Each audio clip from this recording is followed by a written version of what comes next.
B'Nofs Miljun Ewro startup lokali bl-isem ta' Clean Sheets Laundry iddiversifikat l-operat tagħha bil-investiet f'makkinarju u fil-faċilità tagħha stess u minħabba fekk din l-azjenda impjegat tnax-il persuna. Iżda dan mhux biss għaliex il-proċess ta' reklutaġġ għadu mhux mitmum, peress li kull ma jmur in-numru ta' klijenti komplew jiżdiedu. In-negozju li joffri servizz ta' laundry fuq skala kummerċjali u domestika beda jaħdem fl-2019.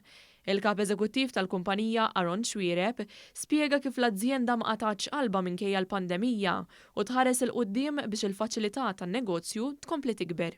Bis-saħħa tal-għajnuna tal-gvern bil-wage supplement scheme, bl-għajnuna fuq il-kontijiet tad-dawl u fuq il-kirjiet, irnexxielna nerbħu din l-isfida u llum il-ġurnata dis-sena hija biżgħa ħafna u qed nippjanaw li fit-3 snin li ġejjin ħankomplu nikbru x-xogħol jkompli jissaħħaħ.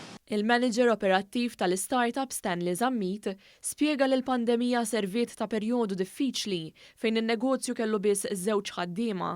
Iżda llum il-ġurnata s-sitwazzjoni hija għal kollox differenti. Kif imbagħad il-pandemija bdiet ittaffi fl-Lulju ta' 20 bdejna nerġgħu nispjegaw in-nies, illum il-ġurnata noddu 12 u li kieku jitfaċċaw naħseb 8 sa 10 oħra għandi biex nħaddimhom.